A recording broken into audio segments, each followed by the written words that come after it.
Selamat petang, salam sejahtera. Terima kasih karena bersama dengan saya di Nazlin Unity Channel. Saudara-saudara sekalian, ini satu kejutan besar. Keputusan permohonan rayuan Najib akhirnya sah ditolak Mahkamah Tinggi. Sebelum kita teruskan ulasan kali ini, jangan lupa tinggalkan komen Anda, tekan butang subscribe. Saudara-saudara sekalian, lama kita tidak mendengar berita cerita tentang Najib Tun Razak berkaitan juga dengan permohonan dan rayuan Najib. Disangkakan Najib akan dikeluarkan dari penjara ataupun akan mendapat kemenangan dalam rayuan-rayuan berkaitan dengan kes-kes mahkamah beliau. Akhirnya hari ini Mahkamah Tinggi mengumumkan keputusan yang tidak dijangka-jangka, yaitu menolak rayuan Najib, dan kini Najib gagal ke tepi sekira dari mengadili perbicaraan kes 1MDB. Hakim Collins Lawrence Sukera akan kekal sebagai hakim dalam perbicaraan bekas Perdana Menteri Najib Razak yang menghadapi pertuduhan rasuah RM2.28 bilion berkaitan 1MDB. Hal itu berikutan Mahkamah Tinggi Kuala Lumpur yang menolak permohonan Najib pada pagi kemarin. Sebelum ini Najib memohon Sukera menarik diri atas alasan hakim terbabit pernah menjadi rakan kongsi firma Guoman Zain & Co bersama Jasmine Loh kira-kira 15 tahun yang lalu. Loh sebelum ini menjadi buruan pihak berkuasa berhubung pembabitannya dalam skandal 1MDB dan sudah ditahan pihak berkuasa awal Julai lalu. Sukera berpendapat bahawa hanya kerana pembabitannya dalam pekerjaan lalu bukanlah alasan untuk menunjukkan dia mungkin berat sebelah dalam pengadilan. Katanya lagi, sejak Loh meninggalkan firma Guoman berkenan pada tahun 2008, dia tidak pernah berhubung sama ada secara pribadi atau profesional dengan individu terbabit. Loh pula terlibat sebagai peguam am 1MDB pada 2011. Untuk rekod, Sukera meninggalkan firma itu pada tahun 2014 apabila dia dilantik menjadi hakim.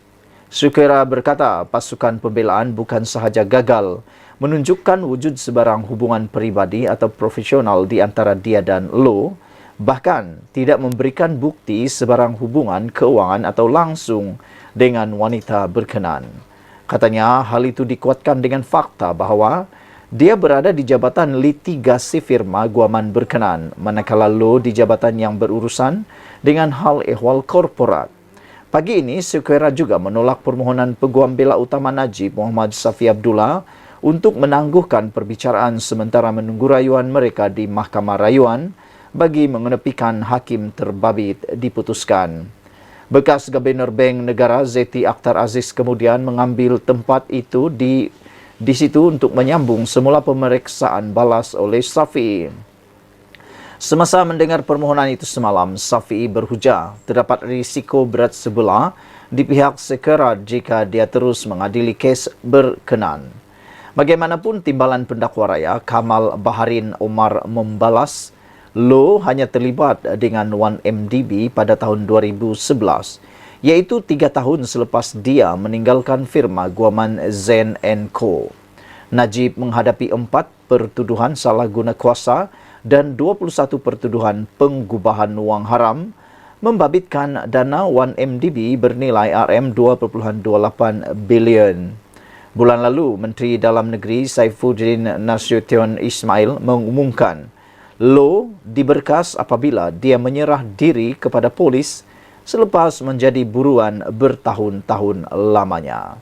Sekian dulu untuk kali ini. Jangan lupa tinggalkan komen Anda, tekan butang subscribe. Kita jumpa lagi. Bye-bye.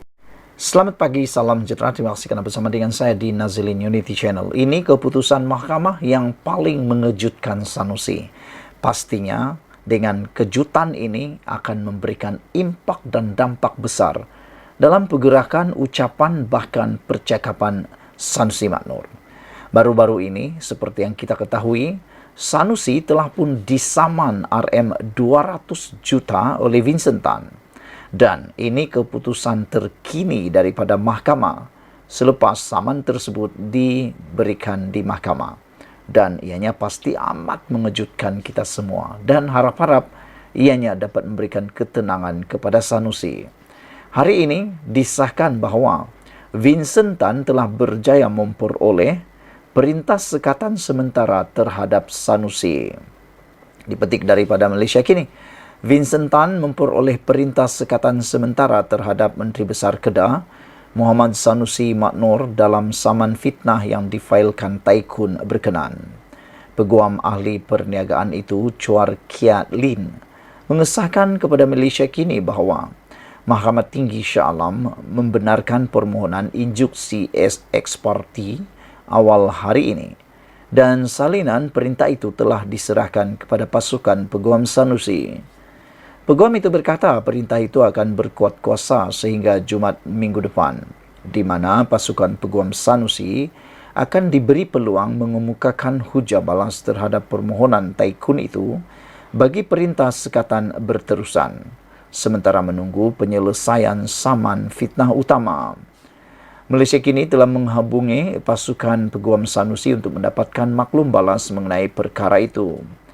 Sebelum ini, Peguam Tan mengeluarkan surat tuntutan bagi menuntut Sanusi memohon maaf secara terbuka serta membayar ganti rugi sebanyak RM200 juta berhubung dakwanya berkenaan projek pembersihan Sungai Klang melibatkan Vincent Tan dan Menteri Besar sementara Selangor Amiruddin Syari.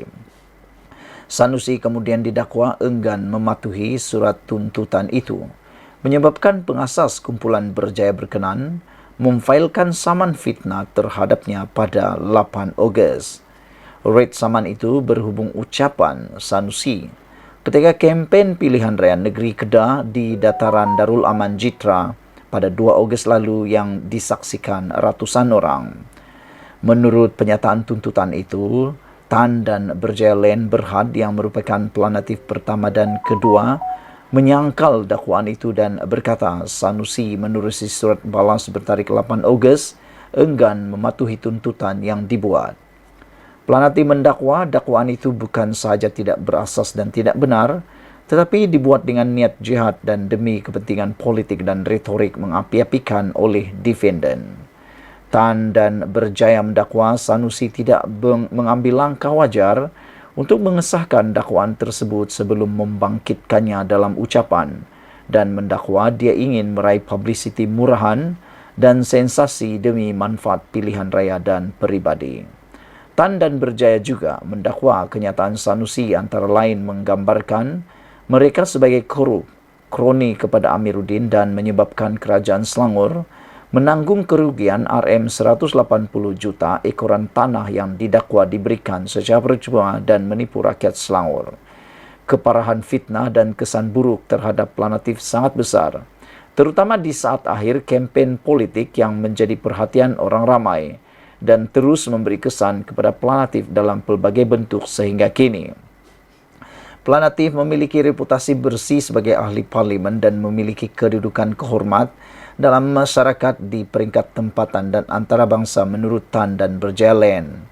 Pelanatif menegaskan bahawa Tan mempunyai keluarga besar dan dakwaan Sanusi menjejaskan keluarganya seterusnya menimbulkan trauma buruk kepada mereka.